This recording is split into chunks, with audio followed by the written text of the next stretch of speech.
अस्सलाम वालेकुम। आप देख रहे हैं मेरा यूट्यूब चैनल BS इंग्लिश। आज हम 20वीं सेंचुरी के एक फेमस अमेरिकन प्ले राइट अर्थर मिलर के बारे में बात करेंगे।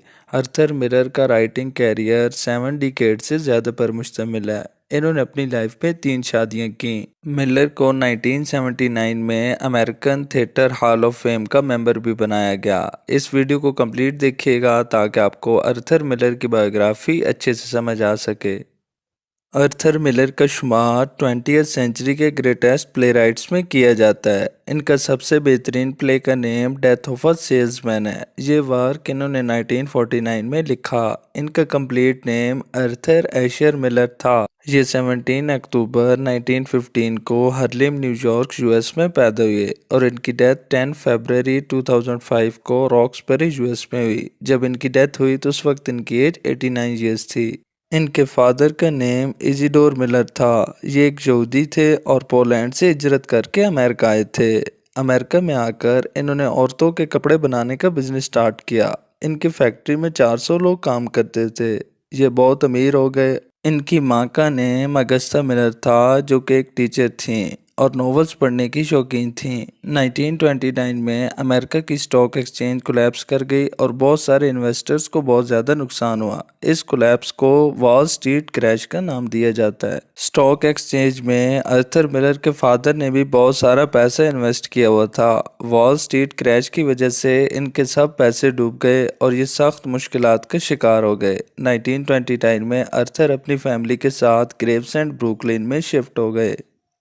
अपने लड़कपन के दिनों में अर्थर मिलर स्कूल जाने से पहले हर सुबह ब्रेड डिलीवरी का काम करते थे ताकि वो अपनी फैमिली को सपोर्ट कर सके। 1932 में अर्थर मिलर ने अब्राहम लिंकन हाई स्कूल से ग्रेजुएशन कंप्लीट की। इसके बाद इन्होंने यूनिवर्सिटी ऑफ मिशिगन में एडमिशन लिया।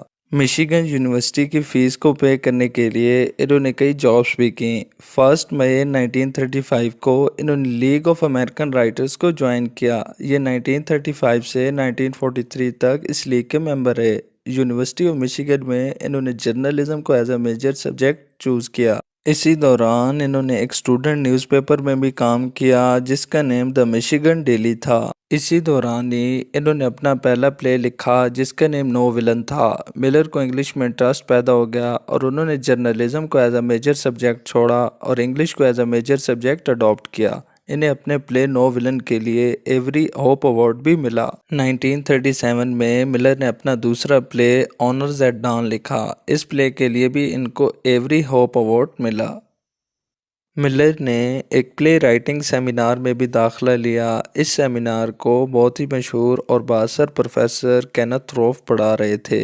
1938 में ग्रेजुएशन कंप्लीट करने के बाद इन्होंने फेडरल प्रोजेक्ट थिएटर को ज्वाइन किया। 1939 में यह प्रोजेक्ट बंद हो गया। इसके बाद मिलर ने ब्रुकलिन नेवी यार्ड में भी काम किया और साथ साथ अपने रेडियो प्लेस को भी लिखना जारी रखा। इनके लिखी हुई कुछ रेडियो प्लेस बाद में CBS पर ब्रॉडकास्ट हुए। 1949 में मिलर ने मैरी क्लेस सेट्रे से शादी की। बाद में मिलर और मैरी के 2 बच्चे हुए जिनमें जेन और रॉबर्ट शामिल हैं। 1944 में मिलर ने अपना play the man who had all the luck produce किया।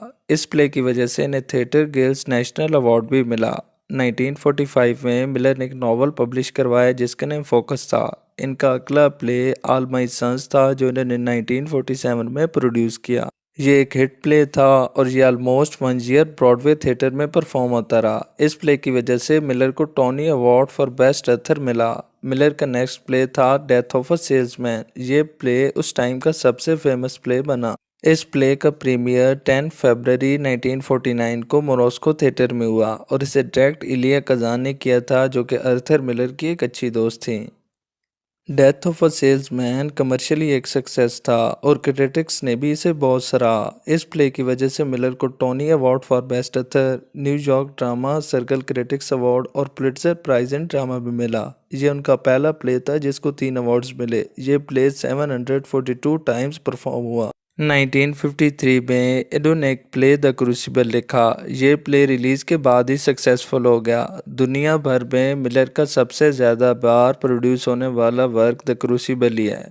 1956 में मिलर ने अपनी पहली बीवी को छोड़ा और एक फिल्म स्टार मैरिलिन मोनरो से शादी की। मिलर और मोनरो की पहली मुलाकात 1951 में हुई। 1958 में House Committee on Un American Activities ने इन्हें कम्युनिस्ट पार्टी से रवाबत के इल्ज़ाम में बुलाया। मिलर इस कमेटी के सामने पेश हुए। कमेटी ने जब इनके दोस्तों के बारे में पूछा तो इन्होंने बताने से इनकार कर दिया। कमेटी ने इन्हें कोऑपरेट न करने की वजह से $500 जुर्माना और 30 दिन की कैद की सज़ा सुनाई। इनका पासपोर्ट भी मनसूख कर दिया गया और इन्हें ब्लैकलिस्ट कर दिया गया। अगस्त 1958 में कोर्ट ऑफ अपील्स ने कमेटी के इस डिसीजन को चेंज किया। इस डिसीजन के बाद मिलर के ऊपर से सारी पनिशमेंट ख़त्म हो गई। 1961 में इनकी दूसरी शादी को सिर्फ कुछ साल ही हुए थे कि दोनों में डिवोर्स हो गया और ये शादी भी इनकी ना चल सकी।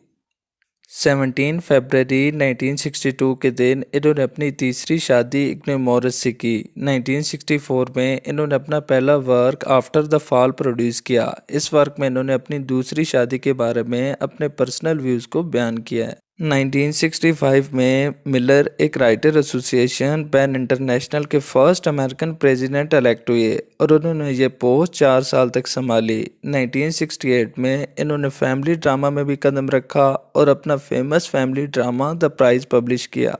1978 में इन्होंने थिएटर एसेस की एक कलेक्शन पब्लिश करवाई। 1983 में इन्होंने चाइना का भी विज़िट किया। 1987 में इन्होंने अपना autobiographical work time bands publish किया। 1990s के मिड तक इन्होंने 3 न्यू प्लेज लिखे जिनमें The Ride Down Mt Morgan 1991, The Last Yankee 1992 और ब्रोकन गिलास 1994 शामिल हैं। 1993 में इन्होंने नेशनल मेडल ऑफ आर्ट्स जीता।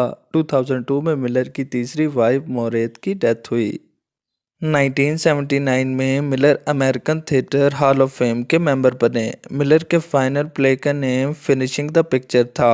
85 इयर्स की एज में भी ये अमेरिकन थिएटर के एक एक्टिव और इम्पोर्टेंट पार्ट थे। फरवरी 10, 2005 को हार्ट फेलियर की वजह से रॉक्सबरी में अपने घर पर इनकी डेथ हुई। मिलर ने 7 दहाइयों तक अपने वर्क्स लिखे और जिस वक्त इनकी डेथ हुई उस वक्त इनका शुमार 20th सेंचुरी के ग्रेटेस्ट ड्रामाटिस्ट में होता था। यूनिवर्सिटी ऑफ मिशिगन ने मार्च 2007 में मिलर की याद में आर्थर मिलर थिएटर की बुनियाद रखी। याद रहे कि ये वही यूनिवर्सिटी है जिसमें मिलर ने स्टडी किया था। 2017 में इनकी बेटी रेबेका मिलर ने अपने फादर की ज़िंदगी के बारे में एक डॉक्यूमेंट्री कंप्लीट की जिसका नेम आर्थर मिलर राइटर रखा। अब आर्थर मिलर की बेटी रेबेका मिलर भी एक राइटर और फिल्म मेकर हैं। अब आर्थर मिलर के स्टेज प्लेस के बारे में बात करते हैं। इनके इम्पोर्टेंट स्टेज प्लेस में No Villain 1936, The Half Bridge 1943, All My Sons 1947, Death of a Salesman 1949, An Enemy of the People 1950, The Crucible 1953, A View from the Bridge 1955, A Memory of Two Mondays 1955, After the Fall 1964, The Last Junkie 1993, Broken Glass 1994, Mr. Peter's Connection 1998, Resurrections Blues 2002 और Finishing the Picture 2004 शामिल हैं।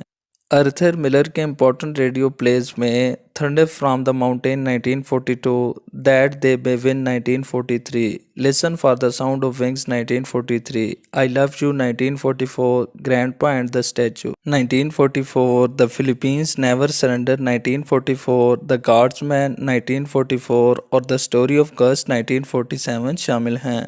Place के produce होने की date इनके सामने लिखी हुई है, आप चाहें तो इन्हें याद कर सकते हैं। वैसे ये एग्जामिनेशन पॉइंट ऑफ व्यू से बहुत इंपॉर्टेंट है, आपके लिए बेहतर होगा कि आप इन्हें याद कर लें।